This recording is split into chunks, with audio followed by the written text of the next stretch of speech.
This YCN segment is brought to you by New London Hospital, an affiliate of Dartmouth Hitchcock.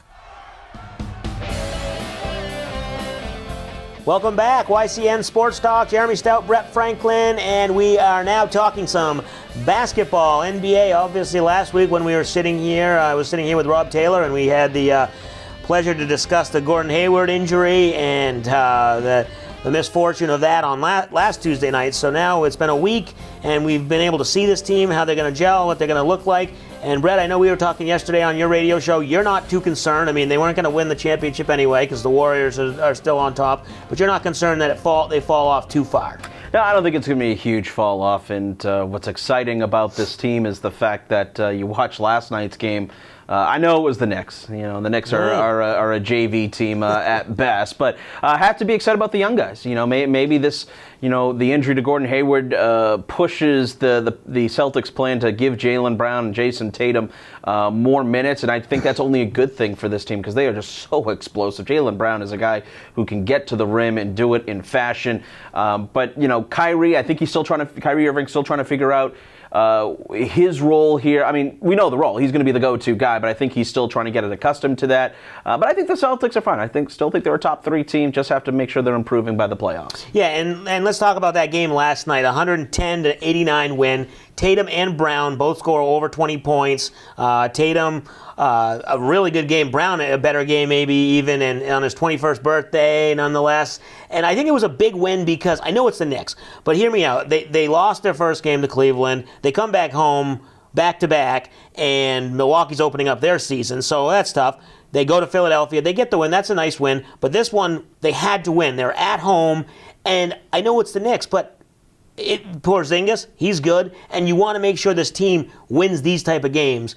And this early in the season, you're going to look back at the season, maybe the seedings, and these games matter. We talk about it in baseball all the time. A win is a win, no matter if it's in April or September. So I think it was a big win, and it was good. I think they're going to fall a little bit more than you do.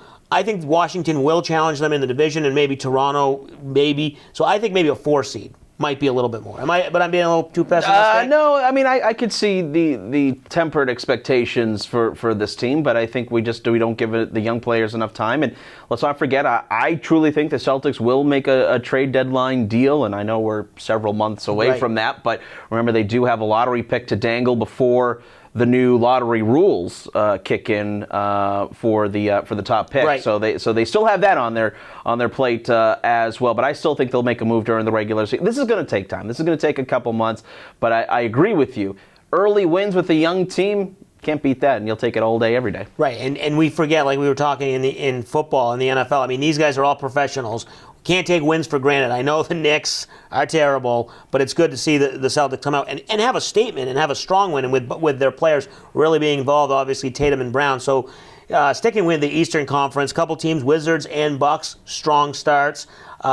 Where do you think that level is, Washington and Milwaukee? I mean, I don't think Milwaukee will overtake the Celtics, but we saw them, and we're going to see them again, too. Yeah, Wizards, they got Beal, they've got John Wall, so they've got that 1-2 punch. Celtics are still trying to figure out who their 1-2 punch is. Wizards are going to be good. And, that was a good series that they put up against the Celtics. I think home court advantage really played a big part in that, as we talked about on the radio the other day. But yeah, I think the Wizards are a top 3 team in this Eastern Conference. Milwaukee, they've got the Greek freak, Giannis. I wish I could say his last name, so I'm not going to attempt to do it. Not going to be a highlight, a blooper highlight reel here on this show. But he's really good. But I think the Wizards are a team that could be a formidable opponent. What do they have coming off the bench? That's my concern. But again, do they make a trade? Do they make a deal at the trade deadline to improve that? And moving over to the Western Conference. Now, I'm not saying this team is going anywhere, but are the Warriors any more beatable than they were last year? 2-2, a couple surprise losses. They lost on opening night against the Rockets, a good team.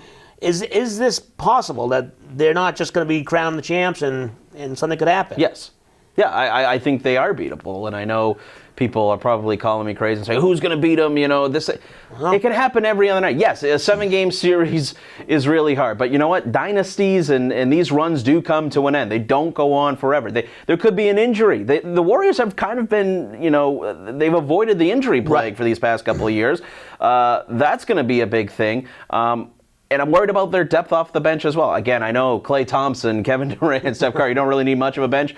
But when you go through an 82-game season and the West is loaded this year, It's not going to be a cakewalk. I think they are beatable. And again, that championship hangover, that always could be a factor as well. Right, and like we said, we saw that on opening night, getting their rings, then losing to, I think, maybe their toughest competitor, the Houston Rockets, and we'll see that play out. The Spurs Don't forget about the Thunder. Yeah, Thunder playing well. So it's going to be tough out in the West. I know, like you said, I agree with you where that 7-game series, home court advantage, the Warriors should be able to win, but anything can happen.